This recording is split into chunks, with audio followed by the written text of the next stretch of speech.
کیا وہ ایک دہشت کی علامت تھا یا پھر ایک لیڈر تھا؟ کیا وہ صرف طلبہ کا محافظ تھا یا طلبہ کے حقوق کا بھی محافظ تھا؟ وہ کون تھا؟ وہ کیوں گونجی تھی اس کے تھپڑ کی گونج؟ الطاف حسین کے برابر تھا یا پھر اس سے بھی بالاتر تھا؟ طلبہ کو داخلے کا کوٹا دلانے والا خیر خواہ یا پھر 9-0 پر حملہ کرنے والا نیڈر تھا؟ وہ مافیا کا سرپرست تھا یا پھر ایک شرمیلا نوجوان؟ ظلم کا جواب دینے والا یا پھر ایک کنگ میکر؟ مظلوم کا محافظ یا پھر ضدی انا پرست؟ حوصلے کی اعلیٰ مثال تھا وہ یا مصلحت پسندی سے کام لینے والا؟ ڈسپلن کا نمونہ تھا یا پھر خوف کا نشان؟ پاکستان پیپلز پارٹی کا ایک کارکن تھا یا پھر پیپلز اسٹوڈنٹ فیڈریشن کا ایک صدر؟ کون تھا نجیب؟ آئیے جانتے ہیں۔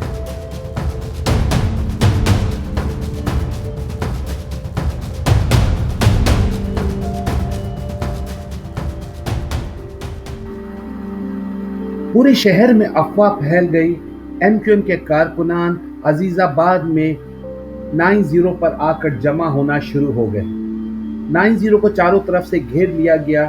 پولیس کی ایک بہت بڑی تعداد 9-0 کے اطراف موجود تھی۔ افواہ یہ پھیل چکی تھی کہ پورے شہر میں کہ نجیب 9-0 پر حملہ کرنے والا ہے۔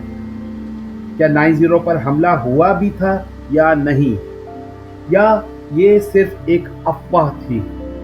اس کہانی کو شروع کرنے سے پہلے آئیے اس دور میں چلتے ہیں جب جنرل محمد ضیاء الحق کی آمریت کا 11 سالہ حکومتی دور پاکستان کے ایوانوں میں اپنی آب و تاب سے پروان چڑھ رہا تھا۔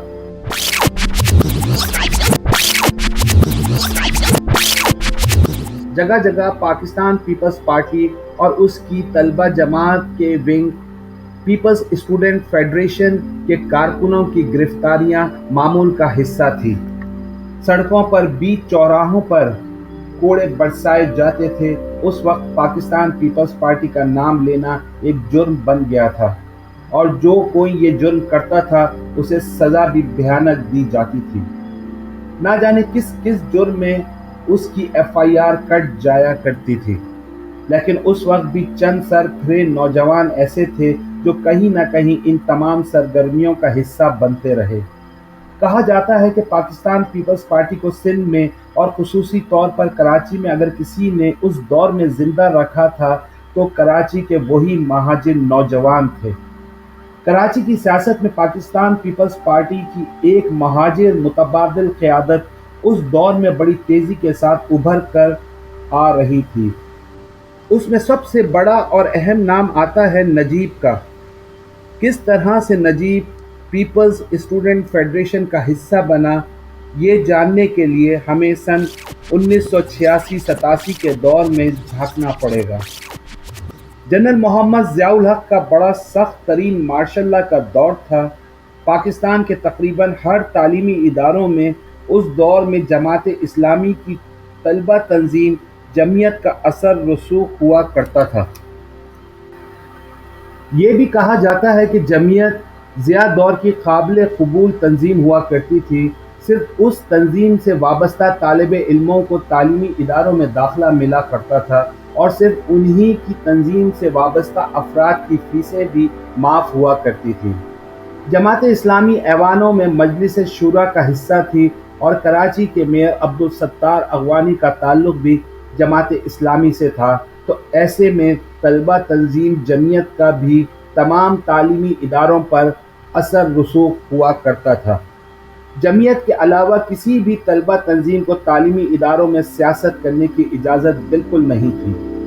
کہا جاتا ہے کہ جمعیت ان طلبہ تنظیموں کو سیاست کرنے سے نہ صرف ڈنڈوں کا استعمال کیا کرتی تھی، بلکہ اس جماعت پر یہ بھی الزام لگایا جاتا ہے کہ تعلیمی اداروں میں سب سے پہلے اسلحے کا استعمال بھی جمعیت کے نوجوانوں نے ہی شروع کیا تھا۔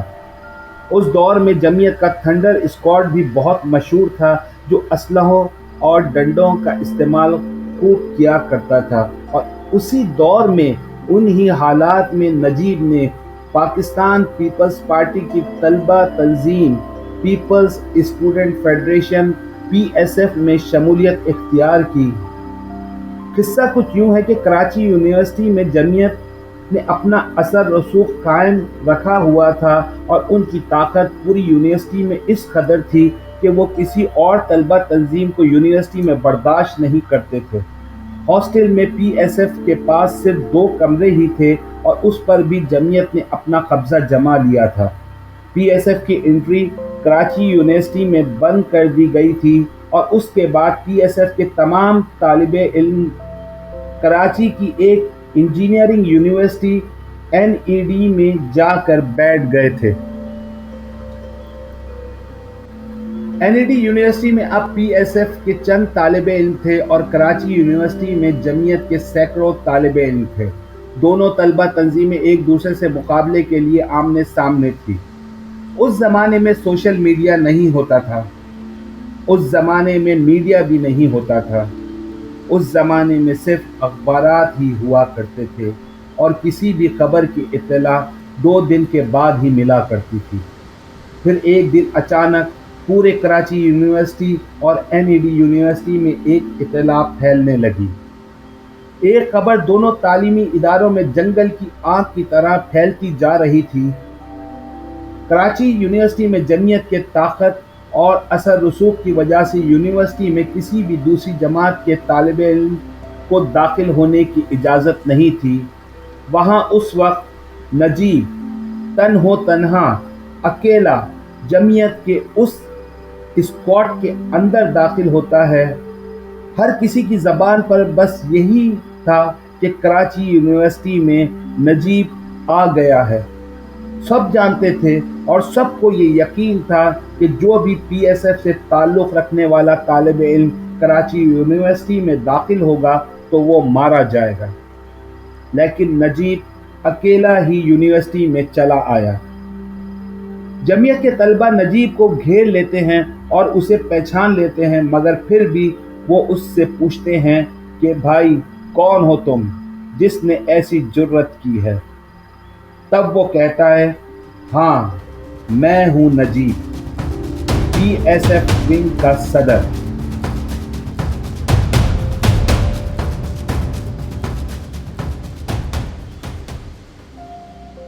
اور میں لڑنے نہیں بلکہ بات کرنے آیا ہوں۔ میں چاہتا ہوں کہ یہاں کراچی یونیورسٹی میں ہمارے کارکنوں کو بھی کام کرنے دیا جائے، اور جو داخلے کا کوٹا ہے جس کے تحت صرف جمعیت کے طالب علموں کو داخلہ دیا جاتا ہے اسے بھی ختم کیا جائے۔ اس بات پر جمعیت نے بھی یہ مطالبہ کیا کہ اب کسی طالب علم کو اس کی جماعت کا بیج لگانا ممنوع ہوگا۔ عین اس وقت نجیب کے سینے پر بھی PSF کا بیج لگا ہوا تھا۔ جمعیت اسے وہ بیج اتارنے پر اصرار کرتی ہے تو نجیب انہیں منع کر دیتا ہے۔ اس نے کہا کہ اب ایسا بالکل نہیں چلے گا۔ اب اس کی تنظیم PSF کے لوگ بھی اسی طرح سے بیج لگائیں گے جیسے جمعیت کے لوگ لگاتے ہیں، اور میں اپنے مطالبات منوانا جانتا ہوں۔ اور اس کے بعد یہ کہہ کر نجیب ان کے درمیان سے تنہا کراچی یونیورسٹی سے باہر آ جاتا ہے، اور سب اسے دیکھتے رہ جاتے ہیں۔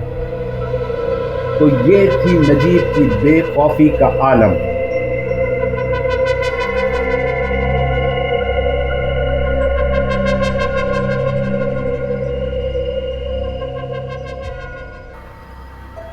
لیکن اس کے بعد اگلے روز کیا ہوتا ہے؟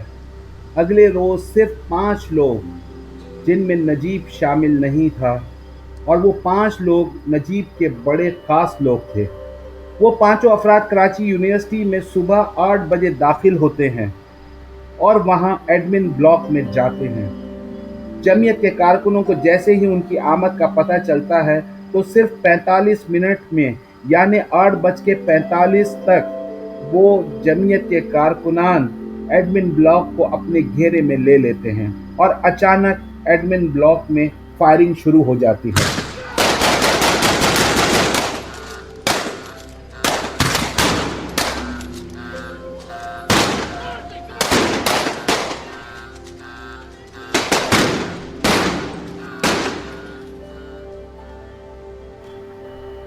آج کل کی پاکستان پیپلز پارٹی کی سینیٹر اور اس وقت کی پی ایس ایف کی کارکن سینیٹر سحر کامران صاحبہ بھی اس ایڈمن بلاک میں موجود تھی اور فائرنگ کی زد میں پھنسی ہوئی تھی۔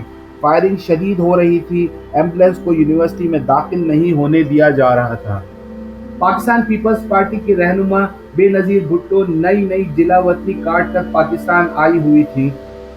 سوشل میڈیا نہ ہونے کے بعد بھی پورے شہر کراچی میں یہ خبر پھیل جاتی ہے کہ پی ایس ایف کے طالب علموں کو کراچی یونیورسٹی میں گھیر لیا گیا ہے۔ رات تقریباً 7 بجے 2 ایمبولینسز یونیورسٹی کے اندر داخل ہوتی ہیں، جس کے بعد یہ پتہ چلتا ہے کہ پی ایس ایف کے 2 کارکن شدید زخمی ہو گئے ہیں، جن میں سے ایک ڈوموکی صاحب بھی تھے۔ اس ایمبولینس میں سینیٹر سحر کامران صاحبہ اور زخمیوں کو بٹھایا جاتا ہے اور یونیورسٹی سے باہر نکالا جاتا ہے، اور پھر یہ ایمبولینسز پہنچتی ہیں جناح ہسپتال، اور محترمہ بے نظیر بھٹو بذات خود ہسپتال پہنچتی ہیں۔ نجیب محترمہ بے نظیر بھٹو کے ساتھ موجود ہوتا ہے۔ اس کے بعد دونوں جماعتوں میں مذاکرات طے پاتے ہیں اور پھر طلبہ کا کوٹا بھی مختص کروایا جاتا ہے اور تمام معاملات طے پا جاتے ہیں۔ اس واقعے کے بعد نجیب کا نام پیپلز اسٹوڈنٹ فیڈریشن سے نکل کر پاکستان پیپلز پارٹی میں گونجنے لگتا ہے۔ نجیب کی شہرت پورے پاکستان پیپلز پارٹی اور پورے کراچی میں ایک نڈر نوجوان کی حیثیت سے پھیلنے لگی۔ لیکن یہ کہانی ابھی ختم نہیں ہوئی۔ کہانی اس لیے ختم نہیں ہوئی کیونکہ ابھی یہ نہیں پتہ چلا کہ نجیب کی لڑائی ایم کیو ایم کے ساتھ کیسے شروع ہوئی تھی۔ لیکن ایم کیو ایم اور نجیب کی لڑائی سے پہلے ایک شرمیلا سا نوجوان سن 1984 میں میٹرک کر کے اسکول کی دنیا سے باہر آتا ہے۔ تو اس ماشاء اللہ کے دور میں، اس ڈر و خوف کے زمانے میں، اس نجیب نے پی ایس ایف کیسے اور کیوں جوائن کی تھی۔ نجیب نارتھ ناظم آباد بلاک آئی میں رہنے والا ایک مہاجر نوجوان تھا۔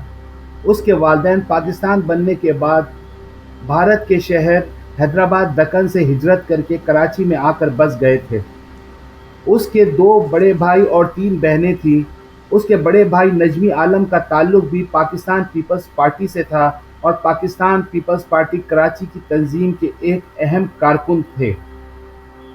سن 1984 میں نجمی عالم کو گرفتار کر لیا گیا تھا، جو کہ ایک سیاسی گرفتاری تھی۔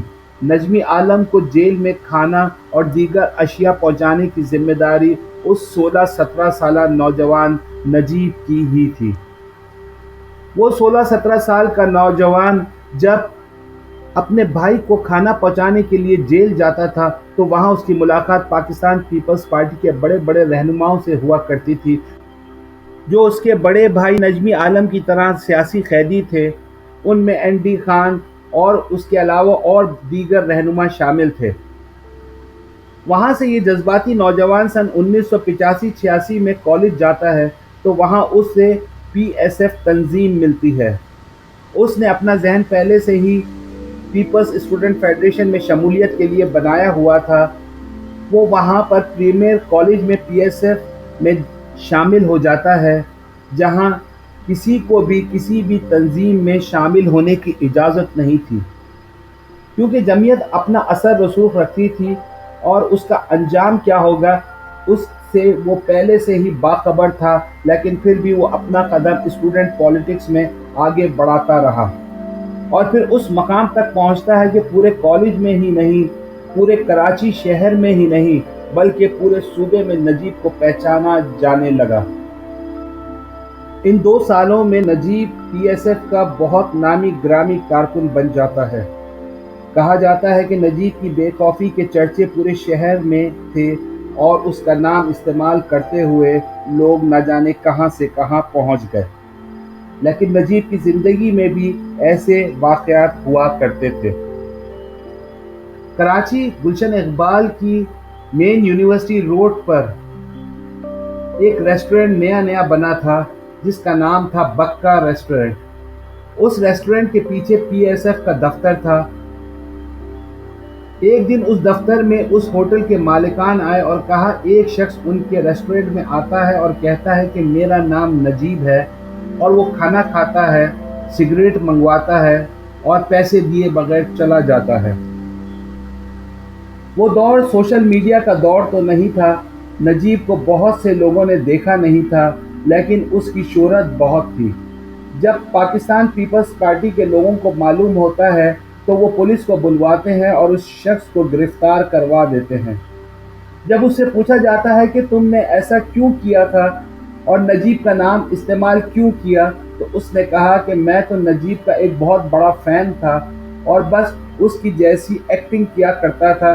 اب یہ ریسٹورنٹ والوں کی غلطی ہے کہ وہ مجھے نجیب سمجھنے لگے تھے، لیکن بہت سے لوگوں نے نجیب کے نام پر نہ صرف کھانا ہی نہیں کھایا بلکہ اس کے نام پر بہت سے فائدے بھی اٹھائے اور بہت کچھ حاصل کیا۔ مگر کیسے؟ آئیے جانتے ہیں۔